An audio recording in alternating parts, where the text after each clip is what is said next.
So, despite Labor's protestations, this bill passed easily in the House of Representatives.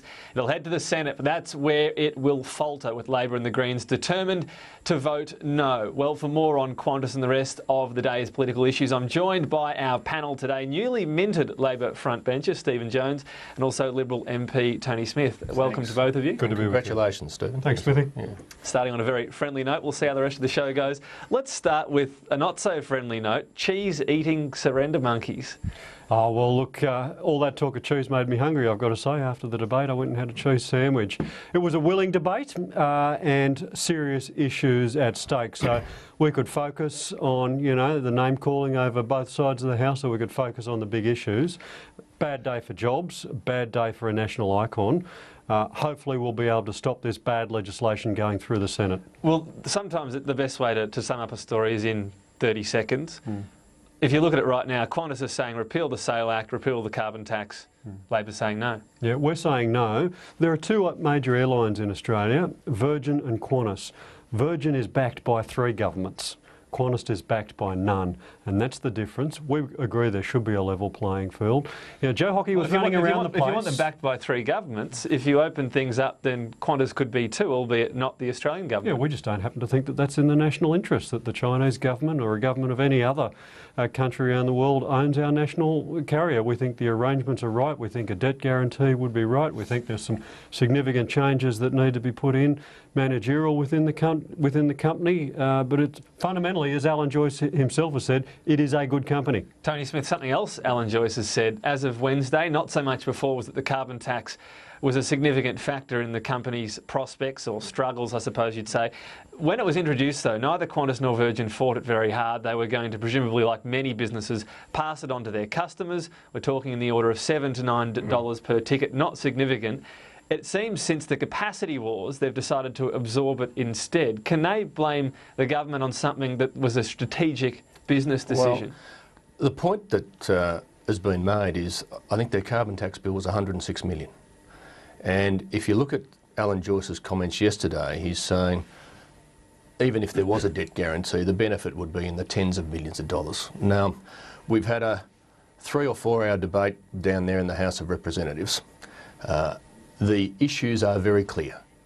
Labor will just say no, but for the sake of good policy and for the sake of Qantas, they need to stop and think.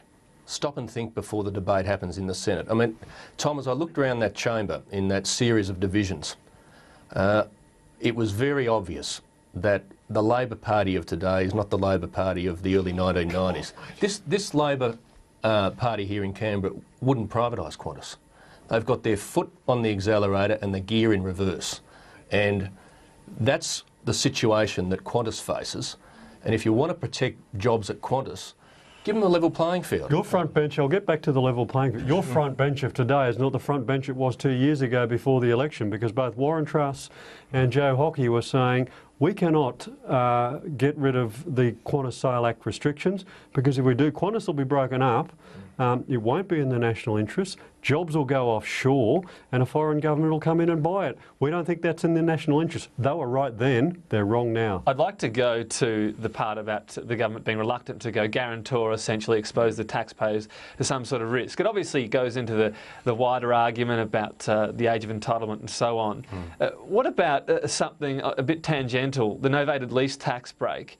How does that fit into this? This is a tax break that, according to the government in the lead up to the election, was vital to a lot of car dealerships being able to stay in business at a cost of $1.4 billion to the taxpayer. Why should that still exist? Well, for the reasons we outlined at the time. I mean, that was policy. But that is, a lot of those reasons were to prop up those to not hit car dealerships. Now, if they're only profitable because of this tax break, then maybe that should be removed. Well, what Labor did during the election, and I mean, Labor's conceded it after the election, was they took a sudden decision, as they did with employee share schemes about 5 years ago, that snap froze the industry. I mean, that's what they did. But what we're looking at here with Qantas, you know, Stephen can have a quote war. I can bring up David Epstein's piece yesterday, a former chief of staff to a former Labor Prime Minister and a former senior executive at Qantas. Everyone's examined this thoroughly. Qantas has rightly said that Act that was brought in when they were privatised is holding them back. And it's as clear as anything, they need that fixed and they need the carbon tax abolished. $106 million in just the last reporting period. And that is holding them back significantly. Now, Labor's saying no to both. They're saying no today. For the sake of Qantas, they've got to sleep on it and think about saying yes to Qantas. Stephen Jones. Yes to... It's holding them back from doing two things: breaking the company up and sending jobs offshore. Right. And forgive me if I think it's not in the national interest that we leave those two things, that we prevent those two things. Have you flown on occurring. Virgin? Yes, I have, actually. It's an excellent airline. Yeah, and backed by three governments. And what, do they get their excellent catering from airline. Iceland, do they? No, they get their catering from Australia and from other places as well. But this Act mandates keeping the headquarters, catering, certain maintenance functions, reservation functions here in Australia. I happen to think it's worthwhile going to bat for Aussie jobs. The jobs that would make sense to possibly shift would be more so, I believe, the maintenance jobs. But just going to one of Labor's solutions, or at least what they want to do, this Senate committee or inquiry with the Greens, does it strike you as odd that a group of parliamentarians or senators are going to get in a CEO and a chairman, albeit one that are under some pretty stringent criticism, get them to outline exactly what's happening, have suggestions for them as to how they run their business? And I've never seen a Senate committee in full unison, by the way. I mean, it could be a bit of a horse designed by a committee here. What will come out of this? Are you going to give a blueprint for Qantas as to how to run their business? You've got an inquiry into a piece of legislation. That is what the Senate is doing just about every week of the year. So, in a sense, there's nothing extraordinary about that. It's obviously the CEO who is coming to front on behalf of the company. Can I say a CEO who is asking for changes in the law or certain concessions here or there should be expected to be able to front a parliamentary committee and explain their case. Nothing extraordinary about that. Happens just about every week of the year. Smithy and I have sat on committees where they do exactly that. There is talk from certainly the Greens and Nick Xenophon that they want somewhat of a forensic examination of Qantas. So is that going to be the path that Labor wants to go down, to really lay everything on the table, look at the operations, have recommendations for the company and the board? Well, look, Nick Xenophon and the Greens don't sit in our party room. They don't send directions to us. We'll make our own mind up on how we conduct ourselves. This is an inquiry into the impacts of this legislation. So you don't, just to clarify, supporting your aim and investigating. Your aim and what you're going to seek for the terms of reference to be when the committee meets is not to lay out, not to have the books opened up, not to be cross-examining Alan Joyce or Lee Clifford. Well, I'm not saying the books and the accounts of Qantas aren't relevant, but what I am saying, Tom, is there should be a full and proper investigation about what the consequences of these amendments to the Sale Act mean to Qantas and its employees. What Tom's getting at is, I mean, yes, there are Bill's inquiries and we've sat on them and always been very pleasant to each other, but Tom's point is there's the prospect of this being used to have an investigation into Qantas, into a private company. Now, look, it's not government owned. Yeah, I know. And I personally don't nobody's arguing it is. I don't think there is a proposition before the House that we are required to make significant decisions about the future. That's of on the business. legislation, but it's not about senators saying, right, we want to sort of audit the company and all the rest of it. I mean, it is not. I mean, they can go and buy a share.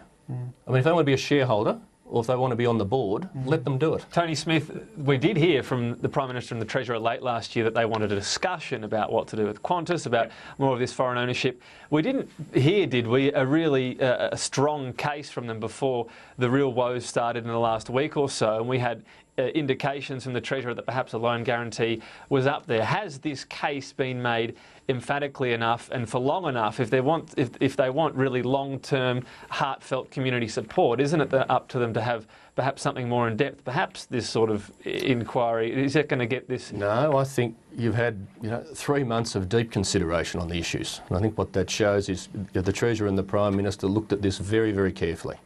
And as the Prime Minister said last week, if we're not prepared to provide something to other companies in similar situations, we shouldn't be prepared to provide it in this case. And look, personally, I very strongly think that's the right approach, because otherwise, where does it end?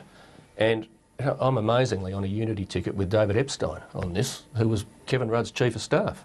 All right, we're going to leave Qantas there if we can, because you said where does it end, and we don't want to talk about Qantas for the entire show or week. Profit shifting. Now, there's a bit more bipartisan support here.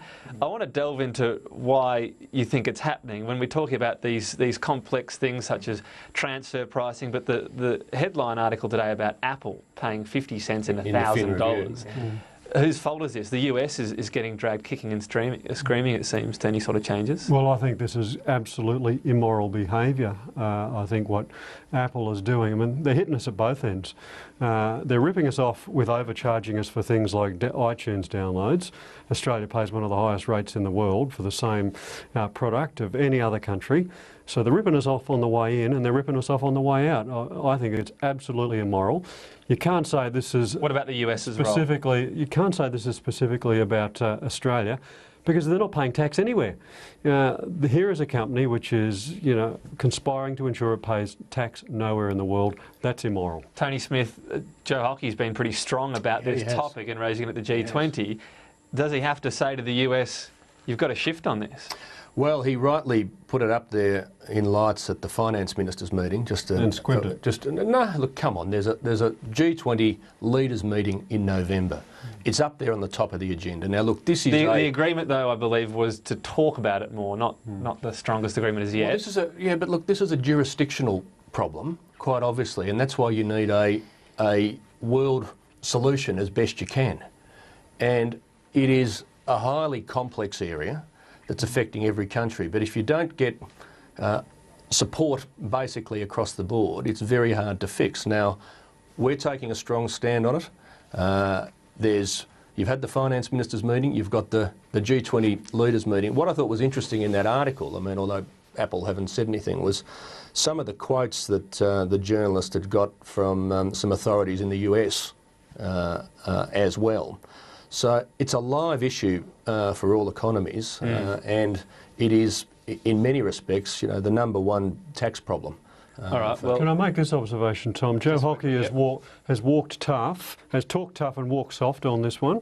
One of their first acts when they came into government was to repeal a piece of legislation which was directed at this. So, not been entirely consistent on this particular issue. All right, more needs to be done. They'll have our full support on that, but you can't say something and then walk the other way. I'll be more efficient than my Senate colleagues, okay? That is a misrepresentation. It is. It was a piece of legislation that would have had detrimental effects to a lot of other issues. We'll look forward to Joe Hockey being very strong on that in the upcoming leaders meeting, as you say, or Tony Abbott being strong on the leaders meeting, I should say. Stay with us on Lunchtime Agenda. Back with more after the break. Good to be with you.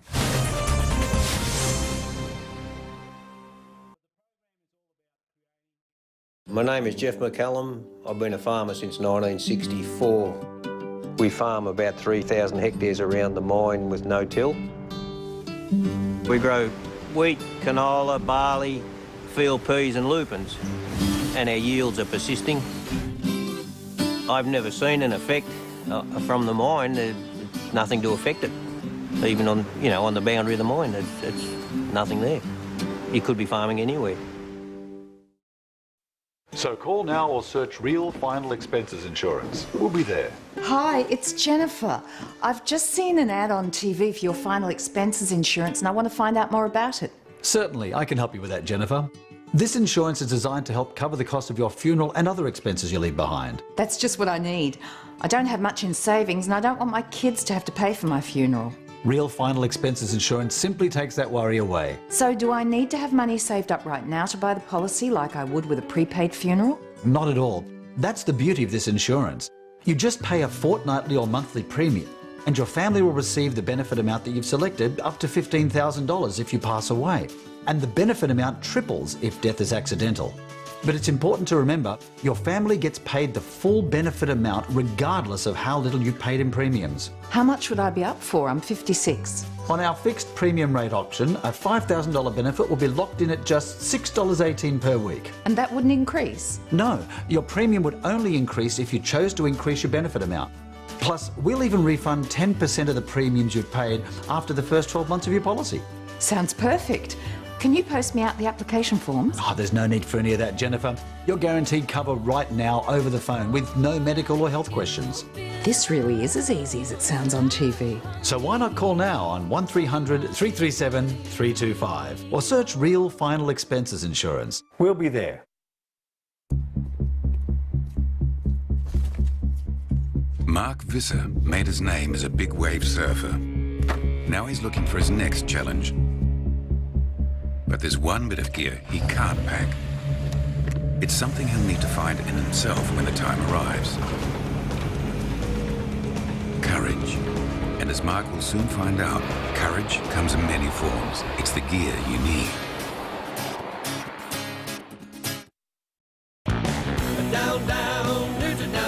At Coles, prices are down and staying down on even more of the brands you buy most. Like Huggies bulk pack nappies, new to down and staying down to just $17. New to down. More brands are down. And Golden Circle fruit juice, new to down and staying down to just $2.70. New to down. New to down. Look at the savings. More brands are down.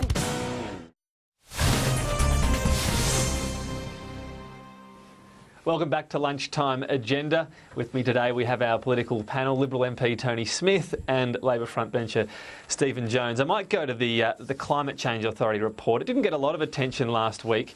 It indicated that it wanted to increase the target, the emissions reduction target from 5 to 15%. Stephen Jones, Labor wants to be on the right side of history here. That's what they've been saying in terms of a price on carbon.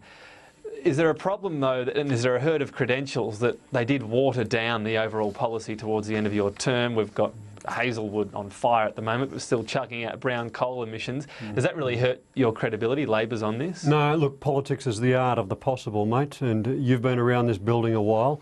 You know about the enormous battles we had on our hands reaching a sensible policy to address the bipartisan targets. So in an ideal world, you still would have decommissioned those dirtier coal-fired power We looked at all of that. You know the history to those. We looked at all of that. But in an ideal world, you do what you can get through.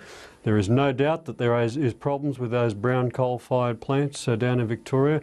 Greg Hunt agrees with that. I agree with that. He's been on the record talking about the importance of addressing that. When it comes to the symbolism as well, I was interested in some comments from Chris Bowen on Sky News yesterday. He said when it came to the carbon tax, the impact on Qantas, the realistic part about it is that the Senate's going to repeal it anyway on July 1. And on July 1 would be when the current government can repeal it anyway, even if Labor agreed. So is he just saying, yes, this is a token stance? No, look, it's important that you stand for something in politics, mate. We went to the last election saying that we would agree to repeal the carbon tax so long as it was replaced with a sensible market-based solution, lowest price of abatement, lowest cost to consumers, lowest cost to the economy. We still stand by that. We haven't changed our mind with the elapse of 6 months. That is still what we believe in. If we'd have done a backflip on that, you'd be sitting in that chair today saying, what does Labor stand for? He wouldn't. He'd be saying you'd respected the mandate the government got. Well, you got a mandate and I got a mandate, mate. Well, I'm sticking by mine. Well, let me throw one at you. After the 2007 election, you had a mandate to repeal work choices. Yes. That was the central issue of that campaign, just as the carbon tax was the central issue of this campaign. When does it become the central versus a secondary one? Because arguably, climate change was a pretty big part of 2007 as well, possibly the second biggest issue. So do you get one issue a campaign? Is it incumbent upon a leader to do what Tony Abbott and do and make it this is a referendum on? I think, of all the issues in the last parliament, we couldn't have been clearer about our view on the carbon tax. We couldn't have been. And my point I was about to make is in 2007 and 2008, when Stephen came into the parliament, he made the point, along with all of his colleagues, that we had to respect the mandate that the new government got. And we did. We did. We'd introduced work choices. We'd lost government. Clearly it was the central issue of that campaign. Follow that argument through to its logical consequence. Whoever wins the election, everyone else ought not turn up because their votes don't matter. You just do whatever the government of the day. I haven't vacated the things that I believe in, and my colleagues haven't either. So we're going to stick to that. When you're in government, you want us to respect your mandate. I think the mandate theory leads you down a dead end. It doesn't take you very far. But if you do say that you've got one central mandate, what was the election about? That was about. You could argue that, I suppose, and draw parallels between the work choices increases and the carbon tax. But where does that leave, let's say, a secondary issue, as I said, perhaps the environment in 07, perhaps the mining tax now? Does that mean that Qantas. Labor can be obstinate on the mining Well, tax? I didn't say it was the sole issue. I said it was, obviously up there in lights. I mean, if you were on, one of the other talk shows and they said, right, you covered the 2010 election as you did, what were the big issues? You'd run off carbon tax, mining tax, and a couple of others. You have a mandate to put your legislation before the Parliament. I don't argue with that. We have a mandate to say, well, we agree with this and we don't agree with that. And that's what I'll do as the person who stood on my platform. What about the headline out of this Climate Change Authority report, going from advising the emissions target should go from 5 to 15%? Is that something that's gained much traction within any joint party room since? Is that something anyone's mentioning? I don't think it's even been mentioned. I mean, the emissions reduction targets of both the parties have been pretty clear.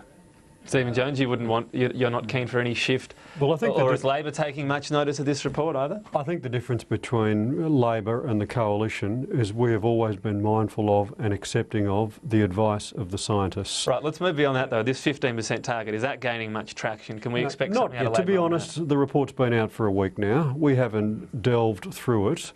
I'll be surprised though, I've got to say, Tom, if there's a significant shift in our policy. Politics is the art of the possible. It's been hard enough getting to where we are today. They are arguing against everything that we've done and trying to pull it apart. It's going to be very hard to defend what we've got, let alone extend it. All right, I might move on to what I grant is a slightly delicate subject, so we'll all be careful. But Tony Burke's comments on the Speaker, and how he said he is obviously guided by various principles, which everybody is, but he was asked about how he believes the Speaker is conducting things, how the 44th Parliament is going.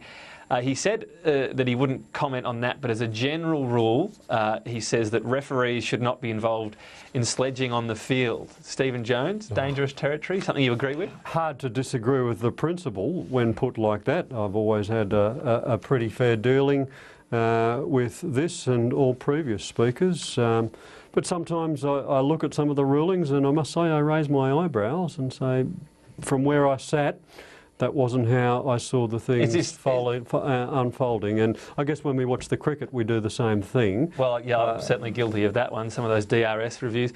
But when unfortunately, you don't get a DRS review in Parliament. No, you don't. But when it comes to this, I mean, do Labor just have short memories? When's the last time an opposition came out and said, gee, the Speaker's gone I want Stephen to keep talking. Here's what I do recall. When we were in government and when either Anna Burke or Harry Jenkins were the Speaker, it wasn't unusual for somebody from our side to get turfed if they did the wrong thing. Now, sure, it's only been 6 months. I don't recall somebody being ditched from their side of the Parliament. Maybe I just haven't been there long enough yet. Tony Smith? Look, the Speaker is doing a fantastic job. I mean, what Tony Burke it's certainly a difficult job, isn't it? It is a very difficult job, and you're never going to please the whole Parliament. But she is very accomplished, very across the detail. What you're seeing with Tony Burke, from our side, as we sit there in question time, is his sensitivity about his role. I mean, the question's like two halves. You've got Tony Burke and then Anthony Albanese working out when he's going to come to his rescue. And Tony Burke has thrown some verbal grenades of his own over the years. Look, we and the Speaker, I have heard the Speaker herself say this, we have a very robust Parliament. There is no doubt about that. This is not a place for wilting wallflowers. The Speaker herself was as good as the best of them when she wasn't sitting in the big chair. I'm sure she's ready to... Here's what I will say. Yeah. I think it is important for democracy and for the government in particular that not only is the Speaker impartial, but is seen to be impartial. I think that's incredibly important. The Speaker's ready to fulfil her her very difficult role again. I better let you two go and get to question time. Thank you again for your time on Sky News today. We will shortly be going to the House of Representatives.